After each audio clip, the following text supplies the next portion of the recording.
Hi, my name is Rachel Bechtel, and welcome to the presentation of my psychology honors thesis entitled An Application of the Justification-Suppression Model of Prejudice to the Disability Wage Gap.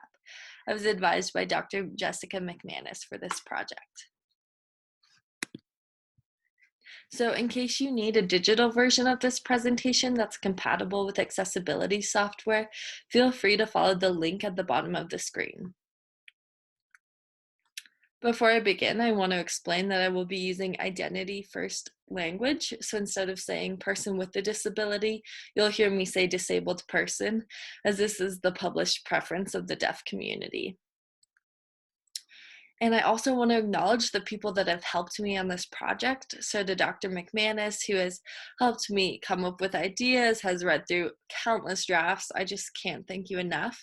To my lab mates, Cameron, Sarah, and Anna, for helping me recruit participants, collect data, and just serve as a sounding board. To my committee members, Dr. Angel and Dr. Marie, for taking the time to read and give me feedback on my thesis, and to the psychology and business faculty for letting me recruit participants in your classes. So thank you so much to you all. So firstly, what is the disability wage gap? So this is any kind of disability-based employment discrimination. This can be wage discrimination, or this can be position discrimination, in which a disabled candidate is offered a position that they're overqualified for. Different studies quote different stats regarding the wage gap. It's approximately 37%, but this does change with gender and other demographic factors. To control for this, we removed all personal information except for disability status from our hiring materials.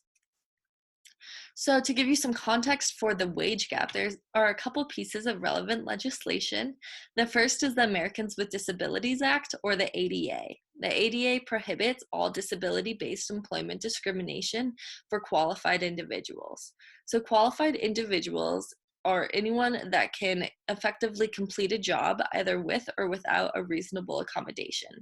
So reasonable accommodation is something related to an individual's disability that will help them complete a job more effectively.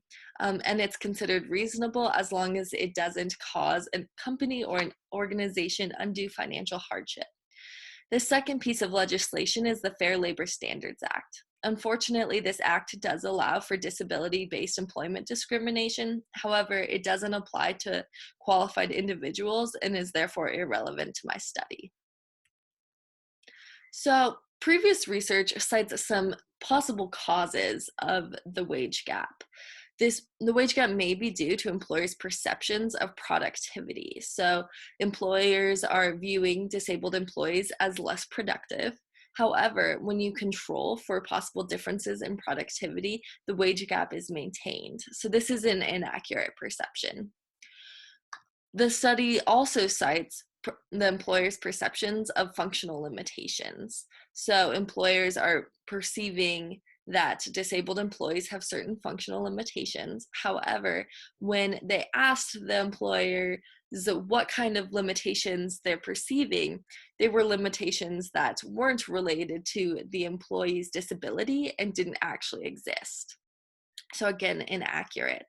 And then other research cites reasonable accommodations as a possible cause, as the ADA mandates that if an accommodation is reasonable, an employer must provide it. And research says that, oh, well, maybe employers are perceiving these accommodations to be a financial risk. However, the Job Accommodation Network has found that 20% of all accommodations are absolutely free. 80% of all accommodations cost under $500. And if an accommodation were to be very expensive, it would not be considered reasonable and would therefore not be mandated by the ADA. So what do we know about the wage gap?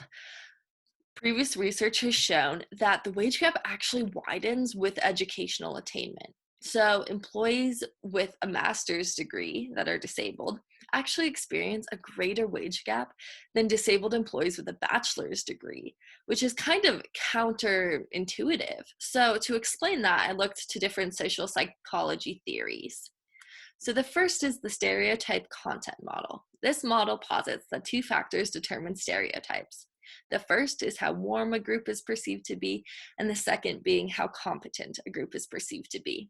If a group is perceived to be both warm and competent, this evokes feelings of admiration because we want to be both of those things. However, disabled people are perceived to be very high in warmth and very friendly, but lacking competence. This leads to this mixed stereotype that evokes a kind of paternalistic prejudice that causes non-disabled people to often want to help or save disabled people. This leads to this perception of disabled people as subordinate, which does allow for this level of social desirability, which can be explained by the integrated threat theory of prejudice. According to this theory, in-group members expect out-group members to act counter the goals of the in-group.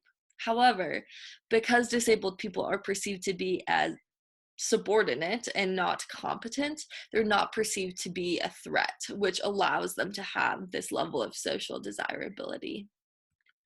So to kind of summarize that, the stereotype is that disabled people are warm but incompetent. This leads them to be perceived of as subordinate, which brings this level of social desirability, which allows them to also not be perceived of as a threat. So in order to then look at how that all relates to the wage gap, I wanted to break down how people discriminate. So the Justification-Suppression model, or the JSM, posits that it's the interaction between the degree to which you justify your prejudice and the degree to which you've been socialized to suppress your prejudice that results in your expressed prejudice. So let's say an employer believes reasonable accommodations to be very expensive. That allows them to internally justify their prejudice, even if it's inaccurate. However, let's say that same individual was raised in a community that really valued inclusivity. That individual would have to balance those beliefs and that experience, and the result would be the degree to which they do or do not discriminate. So after looking at what we know about the wage gap and different theories, I came up with 3 hypotheses. The first is that participants would discriminate more against disabled candidates compared to their non-disabled counterparts. This could be in the form of differences in salary, job selection, or participants' perceptions. So really, I'm hypothesizing that my data will support the existence of the disability wage gap. Next, I hypothesized that discrimination would increase as justification increased. So I operationalized justification to be requests for either minor reasonable accommodations, which were requests for written work orders, or major reasonable accommodations, which were requests for speech-to-text equipment and access to American Sign Language interpreters. So as a candidate requested a more major reasonable accommodation, I expected that the participants would discriminate more. And then my third hypothesis was that wage discrimination would be greater for disabled candidates with master's degrees compared to disabled candidates with bachelor's degrees. So I expected my data to conform to the education trend that previous research has established. So for my methods, I had 77 participants. They were all Carroll College undergrads. And then I gave them fictitious hiring materials for accounting positions. And all of these materials featured candidates varying in 3 areas. So the first area is disability status, whether they were deaf or not. And I chose deafness because it shouldn't interfere with the work of an accountant. The next area was education level, so whether the candidate had either a master's or a bachelor's degree. And then the third area was justification level, so whether the candidate requested a minor or a major reasonable accommodation. This was only relevant in conditions where the candidates were deaf. So those were my 3 independent variables, and as we manipulated those, I looked at the effect that they had on dependent variables. So those were participants' perceptions of the candidate, salary assignment, and job selection. So these are my 6 experimental conditions. You can see that I have 2 control conditions, and then the rest of them vary by education and justification level. So these are excerpts from my hiring materials. On the left, you can see a sample of a cover letter. So all of the cover letters stated that the individual volunteered for the Montana School for the Deaf and Blind. And then in the experimental conditions where the candidate was deaf, they also stated that they were deaf and requested either a minor or major reasonable accommodation.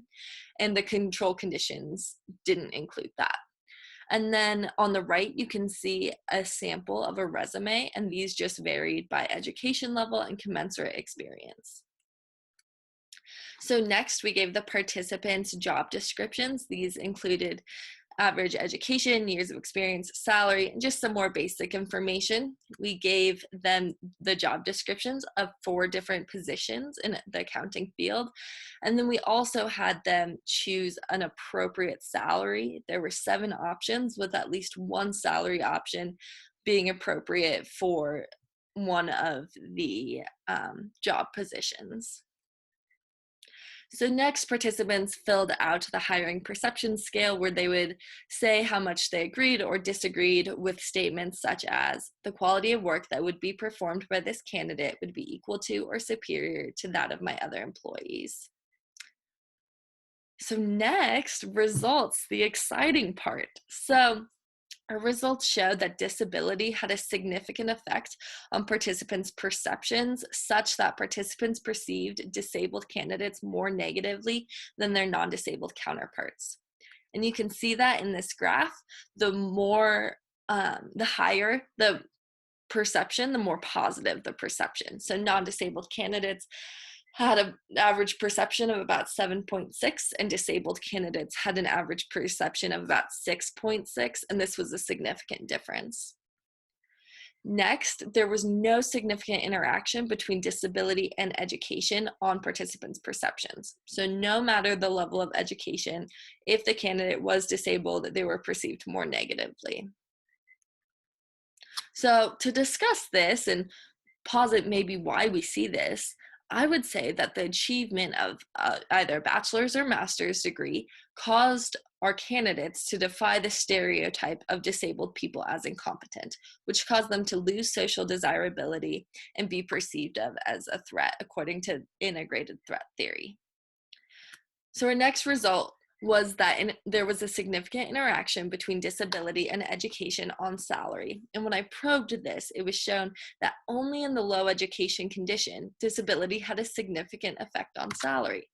So when you look at this graph, there is a difference in the high education condition, such that non-disabled employees were being paid more than their disabled counterparts, but this wasn't significant.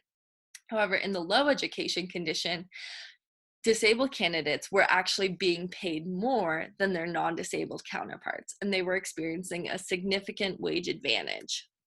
This may be due to a bend over backwards or sympathy effect, where the participants are trying so hard to show that they're not discriminating that they're actually overpaying the disabled candidates. So to kind of wrap that up, there are pros and cons to defying the stereotype. So when disabled people were perceived of as competent, they may have lost their social desirability, which led them to be perceived of as a threat. However, they also didn't experience wage discrimination because they were perceived of as competent. And then for justification, it was not significantly associated with any form of employment discrimination, which doesn't support the application of the JSM to the wage gap. And this may be due to the fact that it was a theoretical context, or that my participants are undergraduate students that might not be familiar with reasonable accommodations. So in conclusion, disability negatively affects perceptions, no matter the education level. In the low education condition, my data supported that disability caused candidates to experience a wage advantage, which may be due to the bend over backwards or sympathy effect. So in the future, to increase generalizability, people could use employers as participants. I'm actually conducting this study already, and I'll be comparing the results. You could also submit fictitious hiring materials to employers in the hiring process so that they wouldn't know it was fictitious. So, thank you for listening to my presentation. If you have any questions, please email me at rbechtel@carroll.edu. And these are my references.